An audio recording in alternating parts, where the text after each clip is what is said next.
ಧರ್ಮೇಂದ್ರ ಪ್ರಧಾನ್ ರಾಜೀನಾಮೆ ಬಗ್ಗೆ CM DK Shivakumar ಪ್ರತಿಕ್ರಿಯೆ ನೀಡಿದ್ದಾರೆ. ಚಿತ್ರದುರ್ಗದಲ್ಲಿ ಮಾತನಾಡಿದ ಡಿಕೆ ಶಿವಕುಮಾರ್ ಅವರು ಈಗ ಧರ್ಮೇಂದ್ರ ಪ್ರಧಾನ್ ಅವರು ಈ ಮೊದಲೇ ರಾಜೀನಾಮೆಯನ್ನು ಕೊಡಬೇಕಾಗಿತ್ತು, ತಡವಾಗಿ ರಾಜೀನಾಮೆಯನ್ನು ಕೊಟ್ಟಿದ್ದಾರೆ ಅಂತ ಹೇಳಿದ್ರು. ಇನ್ನು ಪ್ರಧಾನ್ ಮೊದಲೇ ರಾಜೀನಾಮೆಯನ್ನು ಕೊಟ್ಟಿದ್ರೆ ಮಕ್ಕಳ ಸಾವು ಕೂಡ ತಪ್ತಾ ಇತ್ತು ಹೀಗಂತ ಎಂಎಲ್ಸಿ ಸಲೀಂ ಅಹಮದ್ ಕೂಡ ಹೇಳಿಕೆಯನ್ನು ಕೊಟ್ಟಿದ್ದಾರೆ.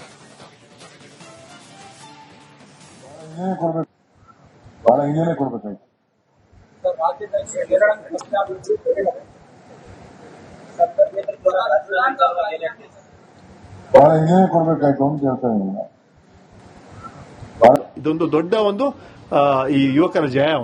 ಧರ್ಮೇಂದ್ರ ಪ್ರಧಾನ್ ರಾಜೀನಾಮೆ ಕೊಟ್ಟಿದ್ದು. ಸುಸೈಡ್ ಮಾಡಿಕೊಂಡು ವಿದ್ಯಾರ್ಥಿಗಳ ಕುಟುಂಬಕ್ಕೆ ₹1 ಕೋಟಿ ಪರಿಹಾರ ಕೊಡಬೇಕು, ಅದು ಇನ್ನೂ ಡಿಮಾಂಡ್ ಮೀಟ್ ಮಾಡಿಲ್ಲ. ಈಗ ನಾನು ಹೇಳೋದು ಸಾವಿಗೆ ಬೆಲೆ ಕಟ್ಟಾಗಲ್ಲ, ಆದ್ರೂ ಕೂಡ ಇಷ್ಟು ಸಮಯ ತಗೊಂಡ್ರಲ್ಲ, ಅವ್ರಿಗೆ ನಿಜವಾಗ್ಲೂ ಆವತ್ತೇ ಅವ್ರನ್ನ ತೆಗೆದು ಬಿಸಾಕಬೇಕಾಯ್ತು. ಅಷ್ಟೇ ಒಂದು ಯುವಕರ ಬಗ್ಗೆ ಕಾಳಜಿ ಇರ್ತಾ ಇದ್ರೆ, ವಿದ್ಯಾರ್ಥಿಗಳ ಬಗ್ಗೆ ಕಾಳಜಿ ಇರ್ತಾರೆ, ಅವತ್ತೇ ತೆಗೆದು ಬಿಸಾಕಬೇಕಾಯ್ತು. ಆ ಕೆಲಸ ಮಾಡಲಿಲ್ಲ. ಕೊನೆಗೆ ಇಷ್ಟೆಲ್ಲ ಇಡೀ ದೇಶದಲ್ಲಿ ಚರ್ಚೆ ಆಯ್ತು, ಎಲ್ಲ ರಾಜ್ಯಗಳಿಗೆ ಪ್ರೊಟೆಸ್ಟ್ ಆಯ್ತು.